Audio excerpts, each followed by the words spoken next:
Okay, meron tayong leftover na lechon belly. Gawin natin lechon belly paksiw. Yan ang mga ingredients. Merong bawang, sibuyas, toyo, and suka, salt and pepper, and kunting sugar.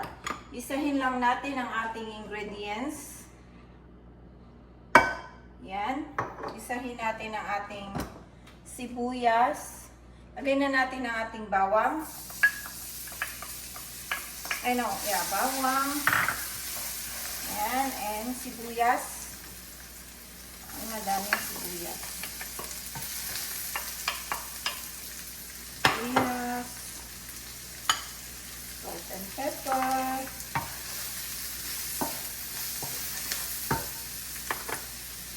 And toyo. And lagyan natin ng suka, vinegar, and konting brown sugar.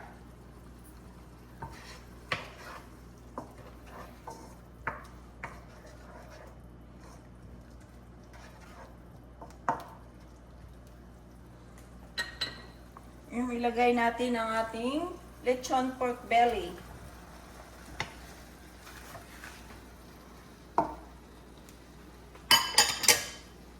1 cup of water.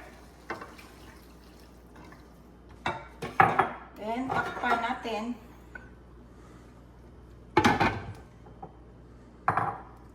Takpan na natin ang ating paksiw. Lechon belly leftover paksiw.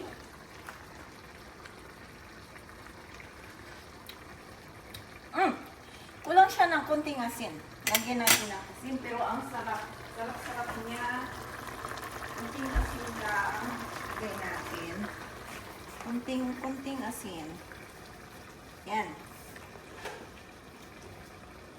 Tsaka, lagyan ko siya ng parsley kasi maraming parsley dito. So, optional lang ito kung gusto nyo ng merong green parsley.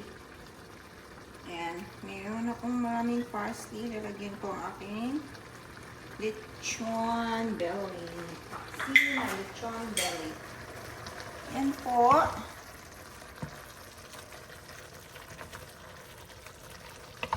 Okay, ang ating lechon belly. Paksiw. Leftover. Wow! Ito na. Okay. Lagay na natin sa plate.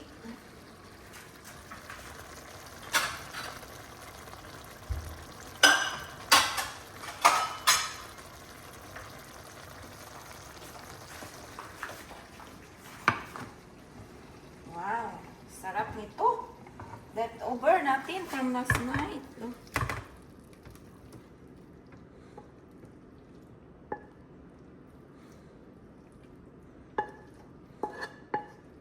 Yan lang, parang Bisaya version to na lechon belly paksiw. Yan. Alright. Another ideas. Leftover. Lechon belly paksiw. Yan. Okay. Hello mga ka-sunshine. Meron tayong leftover na pritong isda. So ang gagawin ko ay gawin ko siyang paksiw. Lagyan ko siya ng bawang and sibuyas, ginger, luya, and salt and pepper. At meron akong lalagay na ampalaya and long pepper, green long peppers, and patis. Yan, gisahin lang natin ang ating mga ingredients sa ating piniritong paksiw. Lagay natin ang bawang. Yan, bawang. Sama-samahin lang natin sila, sibuyas. Yan. And ginger. Lagyan din natin siya ng half a cup of water. Yan. Yan. Isa natin ang ating ingredients. Yan. Lagyan lang natin ng salt and pepper. And kunting patis. And vinegar.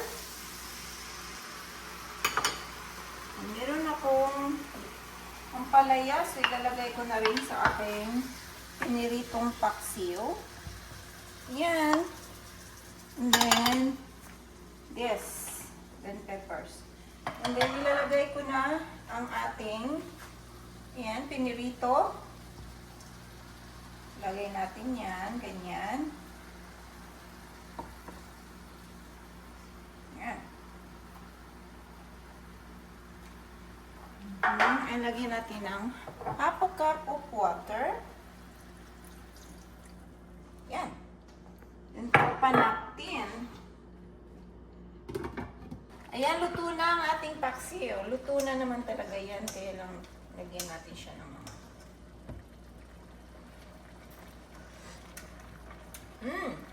Tama lang siya. May nagdagan natin ng kunting suka, tsaka water. Ayan. Ilipat na natin siya sa ating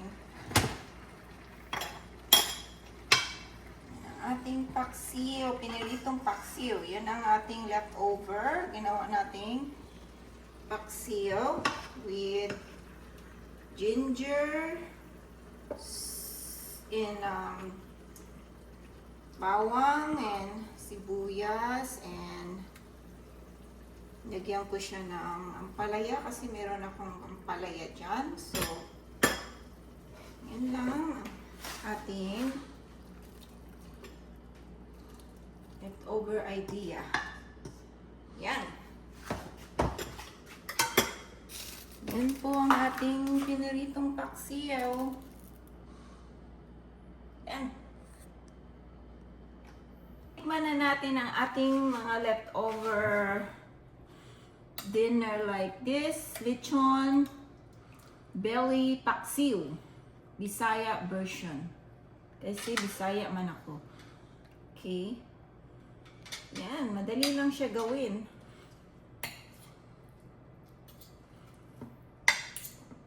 Siyempre, masarap to sa rice, no? Ang sarap-sarap. Ganito lang kasimple gawin. Mayroon ka ng lechon belly paksiw. Ayan. Subukan nyo itong gawin. Ang sarap. Ito naman ay ating pinirito. Ginawa nating paksiw din. Na with ampalaya.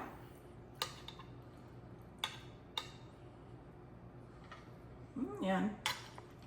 Kung meron kayong mga leftover, yan. Katipid na kayo sa ulam.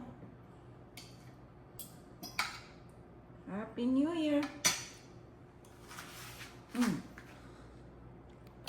Ang sarap kayo. Piniritong isda. Ginawa kong paksiw na may maraming luya, bawang, sibuyas, salt and pepper, and vinegar, and ampalaya. Ayan. Ayan ang ating lechon belly paksiw leftover. Alright!